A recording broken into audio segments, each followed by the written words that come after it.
नमस्कार। चुनावी दौर के बीच इस कार्यक्रम में हम सभी दर्शकों का स्वागत करते हैं। जैसा कि आप सभी जानते हैं कि टिकटों को लेकर दिल्ली में दोनों पार्टियों भारतीय जनता पार्टी और कांग्रेस के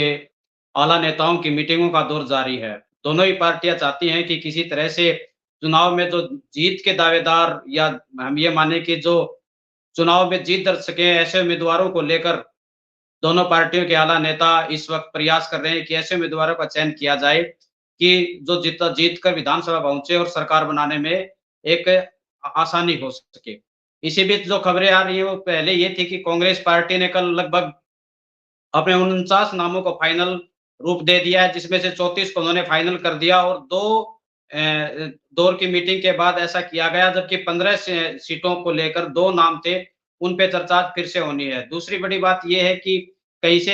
एक ये बात भी निकल कर आई है कि राहुल गांधी ने प्रदेश के आला नेताओं को ये भी कहा है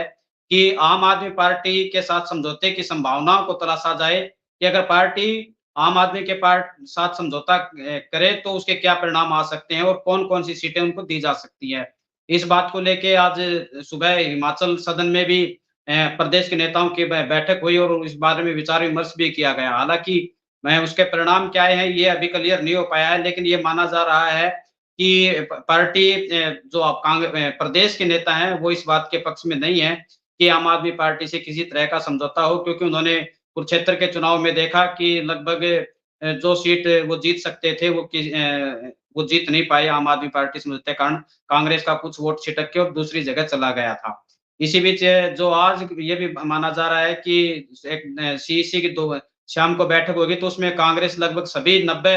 अपने उम्मीदवारों को लेकर चर्चा करेगी और उनको फाइनल रूप भी दी जाएगी। इसके अलावा ये भी है कि आज जो मौजूदा सांसद हैं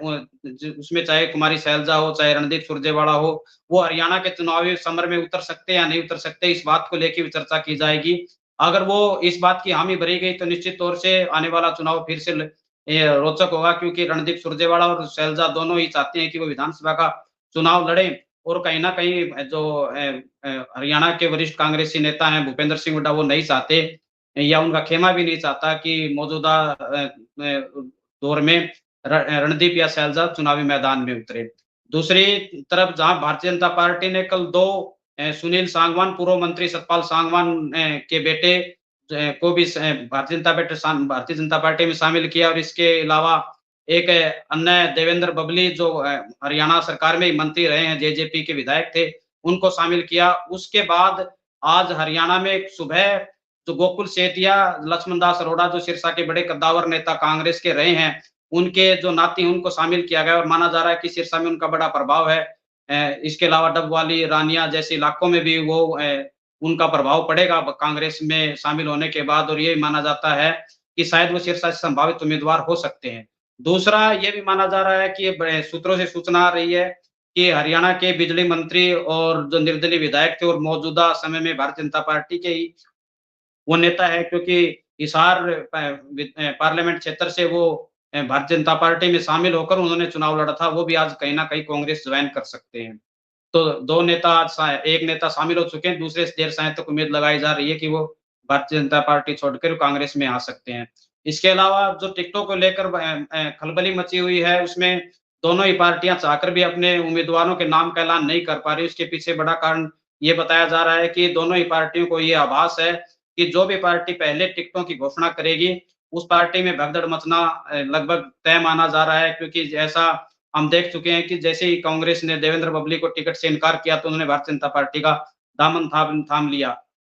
इसके अलावा कुछ ये भी माना जा रहा है कि भारतीय जनता पार्टी मौजूदा विधायक और मंत्रियों के टिकटों को काट सकती है। ऐसा मीटिंग में अमित शाह ने साफ कर दिया है कि जो जिताऊ उम्मीदवार हों, केवल उन्हीं पे दाँव लगाया जाए और सर्वे की जो रिपोर्ट है, उसको उस पे विशेष रूप से नज़र रखी जाए। कांग्रेस में भी कुछ इसी प्रकार के हालात बने हुए हैं, जो विधायक कंट्रोवर्सी में हुए हैं, चाहे वो दान सिंह हो या धर्म सिंह सोपकर हो या दूसरे भी कुछ नेता हैं, जिन पे हालाँकि ये माना जा रहा है कि जो सिटिंग विधायक हैं, उनकी टिकट लगभग फाइनल है। लेकिन फिर से इस बात पर एक बार जोर दिया गया है कि इन बातों को पर चर्चा कर ली जाए, कहीं पार्टी को इस बात का कोई नुकसान तो नहीं होगा जिससे कि हम जो कंट्रोवर्शियल विधायक हैं या जिन पे ईडी के रेड या दूसरे प्रकार के केस चले हुए हैं, अगर हम उनको चुनाव मैदान में उतारते हैं, तो कहीं न कहीं पार्टी को कोई दिक्कत न हो। तो कुल मिला के ये कहा जा सकता है कि